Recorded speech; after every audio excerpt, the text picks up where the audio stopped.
mainly you've been focusing on helping oppressed people. The majority of the people that you work with today, or at least the ones that we worked with together, have been women. Yeah. Been living and serving in Iran. You've been living and serving in Turkey. You've been helping women all around the world, Somalia, or not Somalia, Sudan, Iran, and other parts of the Middle East. What do you see as the role of women right now in the church in Iran? It's interesting because I worked in the underground church in the early 2000s, and then I'm back into working with the underground church. And I think there's been a lot of like documentary made about it also. A lot of the underground church is led by a lot of women. Why is that? I don't know exactly, but a lot of the people I work with, the women are the ones leading it. The women are, a lot of them are the evangelists. I think for so long they've kind of gone under the radar, like in the late 90s when all the pastors were being martyred. Women were kind of counted as like second class, stupid, they can't do much, like second class citizens. And I think they kind of went under the radar for a while where they were evangelizing and they weren't getting arrested as much as the men who were being, the Iranian government considered them more threatening. A lot of them are single moms that I work with. They've come out of abusive marriages and they're very low. I mean, the majority of the churches seem to be the evangelists are the women, the teachers are the women. I have connected with some of the ladies that you've worked with the Underground House Church. These women are leading fellowships, leading Bible schools. They're doing extremely dangerous missional work, delivering Bibles, smuggling materials for Christians across the border. I mean, these are warriors. You met one of them that was actually arrested, put in solitary. She was just went through a horrible time in prison, and then we got her out on bail. She was smuggled out into Turkey, and then now her whole journey, she was discipling over 200 people. She was distributing Bibles. She was in her 20s. So that seems to be the typical, where they're the ones that are really carrying the torch. Is there a difference between men and women coming to Christ? Like, do you tend to see more women coming to Christ, or is there no difference? Yeah, I would say more women. Really? Right now we have women that have come to know Christ that their husbands are still Muslim. Did you baptize one of the husbands? Yeah, I baptized. There was a lady who brought her husband. He was not a believer at the time. He was a Muslim. He came in. He was a Muslim. I spent some time with them. He gave his heart to Christ. We did the baptism. Because I think you baptized the whole family. I baptized quite a number of them. Yeah, their whole family ended up being baptized. We did it in secret, in a bathtub, in a bathroom. One of the things that I've noticed, at least working in Iran, working together with you, is that there is kind of a level of persecution. You represent the oppressed. You have a heart for the oppressed. You work with the oppressed. In a place like Iran, there's oppression on everybody. There is the equal distribution of misery. However, if you are to look at the most oppressed are not the men, because it is a patriarch society where men do have more freedoms. They do have more power. They're given more opportunities, where the women are at the lowest of the low. So it would seem that they would really gravitate towards this idea of the gospel setting them free from oppression at a greater number. I think the Islamic law also affects women more. So if a man becomes a Christian, it's rare to see a woman divorce her husband or beat him up for becoming a Christian. But when you see a woman become a Christian, the husband usually divorces, beats them up. There's this dynamic that you also see. But yeah, women are, you see like the Samaritan woman, they've been oppressed so much, they're at the bottom. And so you see a lot of the women that are coming to know Christ are prostitutes. They were trafficked.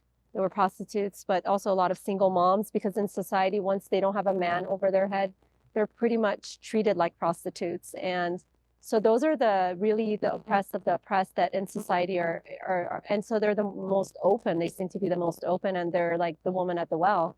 They're the ones that once they get saved, they want to tell everyone else.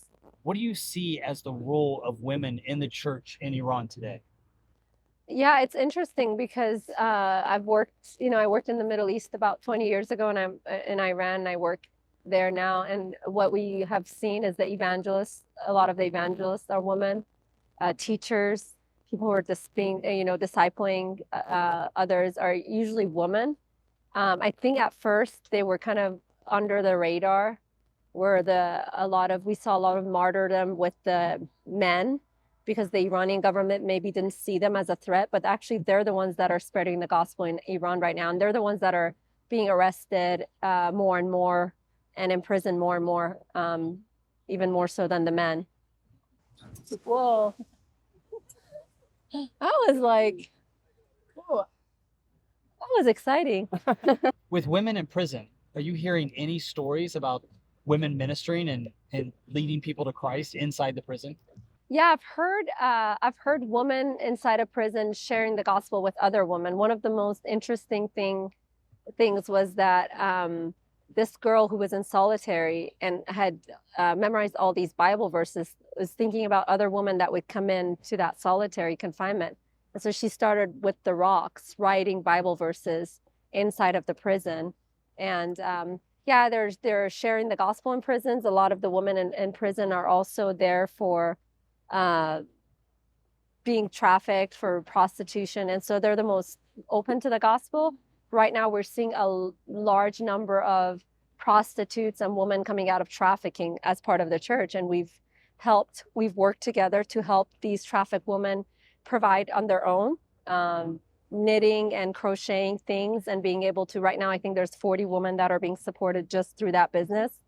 And we've been able to register, with the government. We've had favor where we've been given special, because the government knows that it's a humanitarian effort. They've actually given us favor in terms of helping the business expand. So we're seeing more and more, trafficked women that come out of prostitution, kind of at the very bottom, where society doesn't, they're untouchables, because any woman who's been divorced, any woman who is single, or husbands that are addicted to drugs are sold, and the women and children are often sold and trafficked. And so we're seeing more of them come to know the Lord, because they really, the gospel message is so beautiful for them, and they're like the Samaritan woman. Once they get saved, they share with other women. And I actually had a girl, single mom, that was in a very poor part of town in Iran, and all that was around her was prostitutes, and that was her church.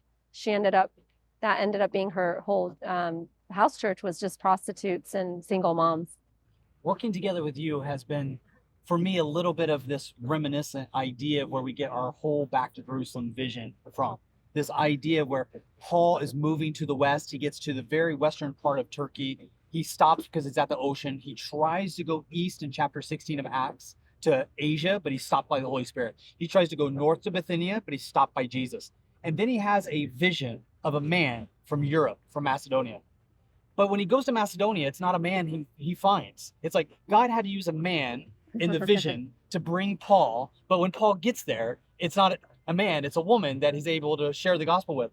That it's almost this situational circumstance that God can't tell people you're going to go reach women, because that doesn't seem like a high goal for so many evangelists. But yet that is your goal, and that you are reaching so many women that are transforming their areas in places like Iran, where the gospel hasn't been heard, in places like outside of Iran, and where we have close countries, are good friends with Miriam Ibrahim, for instance, from Sudan. Again, unreached people groups where women are kind of forgotten about. In fact, they're oppressed, suppressed, they're covered up, silenced, and you're helping, giving them voice, bringing the gospel, breaking the chains, giving them freedom. One of the things that I found really interesting is the way that you've been empowering women with jobs, small business opportunities. Can you tell us a little bit about that? Yeah, it's been, the Iranian economy is really bad, and it's even worse for women, because you're treated, there's a lot of sexual, what you would say, even beyond sexual harassment, where the woman, especially if you're a single woman, you're treated like prostitute, and you're really, mistreated. So there's not a lot of good options for women. And so being able to create these businesses that they can thrive in, like we've talked about the knitting, we've talked about making bread, making different options. We just started a salon for nail and hair and makeup, and we just put 3 women into school, and I get photos of how that's doing. They're doing nail, and so. But it's also interesting because, you know, in Islam, you have your own salon, can be in a home, so it's not that costly, because women can't go to a normal. They have to uncover their hair, and so it has to be in a private setting, and so so we start at homes and just by word of mouth. But it's also an intimate, especially now with COVID, and also with the Iranian government breaking up house churches. This is the perfect time. Because in those intimate settings, they also get to share the gospel with the woman that they're fixing their hair or their nails. And so we've been able to see success in some of these businesses where it doesn't cost that much, maybe a couple $100 to put a woman to a hair school or a nail school or a makeup and all of that. And then we're getting a lot of return on it because they just do it in their home. And they also get to share the gospel. What I love about that is that these are women that don't need to raise funds as donations from churches in order to keep their support going. They're able to have an independent job that is sustainable for them. I remember there was this one lady that you connected me with. She was a Christian, she was a believer, and she needed help to start a business. So we worked with her together, you and I, we helped start the business. She launched the business in Iran. And before her business started off on like day one, something like that. 2 o'clock, 3 o'clock in the morning, there was a prostitute that comes in, cold, was outside, kind of knocked on the window. They let her in, and then she came in, received Christ, and started to work together with this. She started training her. Yeah. Yeah, it's easy, it's safe, and also it's not dangerous for them because it's inside money. So the Iranian government can't say, "Oh, America's trying to influence Iran," or the West is. As you would get with missionary funding, right? Yeah, they're not getting missionary funding. They're able to be self-sufficient inside of Iran in a really bad economy, and it's giving them a tool to evangelize, like you said, prostitutes knocking at the door and just different opportunities. And like you said, I think maybe we haven't talked about this, but recently in the last few months, there was a woman that was saved, had started a business, and then you were able to share the gospel with the husband, and he got baptized soon after that. So, and her husband was Muslim. So, you know, through the woman coming to know the Lord, sometimes now you get to the rest of the family, you get to, you know, other. Do you find that often happens? It's not as much, but we're seeing it. For me, my testimony is it was just me and my brother, and within I don't know, 10 years. I know it's a long time, but within 10 years, we had 50 Muslims in our family that came to know Christ, aunts, uncles, cousins. My grandma became a Christian at age 80, you know, and so. Do these women often share with their children? Or do you see children come to know Christ through this? Yeah, okay. We see, so it's usually women, and then they share with their children, they become Christians, and then the husbands, there's usually some kind of war. Or the husband doesn't, but then eventually over the years, we do see some fruit of husbands coming to know the Lord. I think BTJ helped support daughter of one of the kids, and she was top of the class. And I think she said, I want to be a doctor one day and open a practice and help, you know, kind of continue this idea of using my gift as a Christian to help other people. So so it's setting them free. Abuse is the same, whether it's in a country or, you know, a lot of people ask Miriam and me, like, how is this related that you help persecuted women and women coming out of domestic abuse? And we're like, it's actually the same. An oppressive government tries to tell you what to think, what to wear, what to do, tries to control your individual decisions. And it's the same way in an oppressive marriage, where you are the husband or the head is trying to control that. One person's trying to control the other. And when that person's set free to be who God has called them to be, especially a woman, it's beautiful. And it just reminds me so much of the Old Testament. Jesus was so much about freeing women, lifting them up in a society that was always disregarding them. And then you see the beauty of the gospel of using Samaritan women for evangelism. We're seeing in Iran, evangelists are the women, or other countries.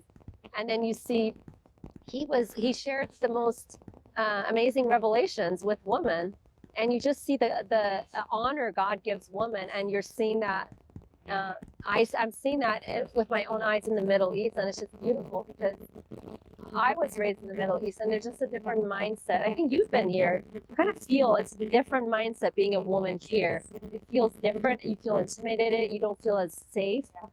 And so to see a woman find her confidence in God in such a harsh environment that's they've been treated as second class, and to see them just find their gift and start businesses is amazing. And traveling with you in the Middle East has been fascinating because one of the things that I find is that with women, or you refer to the gospel as being beautiful, the beautiful message of the gospel. You just said it a minute ago. In an oppressive government, the government's role in its oppression is to cover that beauty, to hide that beauty. In an oppressive marriage, the husband's role, or the abuser's role almost, is to hide that beauty that is there and do everything that they can. And one of the things they do, like in Iran, is they try to cover every part of the woman so that that beauty does not get out. I see the same in the gospel. Do you see a link at all? Because I mean, while you're here, you're wearing colors, you're wearing sparkles, you're wearing, I mean, all these things like accentuate beauty, yeah. which is, the Bible in so many ways. It's a message of Christ in so many ways, is this beautiful, beautiful message that the world tries to cover up. Is there, am I jumping, am I making illogical conclusions here? No, I don't know why, but there seems to be a war on women in the Middle East. There really does. Having come from a Persian background, I see the history, how women, like my own mom was in military, first woman in military, how women were slowly kind of coming out to express themselves and kind of figure out different fields that they'd never really explored. And then just really quick, your mom was a pioneer. She was the first officer training group for women to be trained in the history of Iran. I saw pictures when you were a little girl. She would have you in a stroller with one hand and a pistol with her miniskirt on the other side. That was Iran in the 1970s. Yes, and that was Iran. And women were starting to explore, like, this is what I want to wear. This is what I want to do. I want to be a police officer. I want to be in military. And then the Islamic Revolution happened. And now you see an oppressive government saying, this is what you have to wear.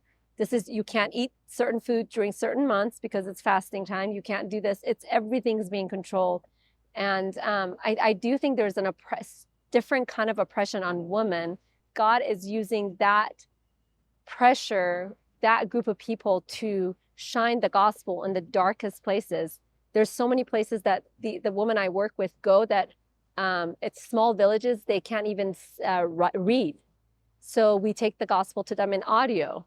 And very uneducated, never heard. We're literally taking the gospel, and BTJ is helping us with getting Bibles to some of the most unreached villages and cities in Iran.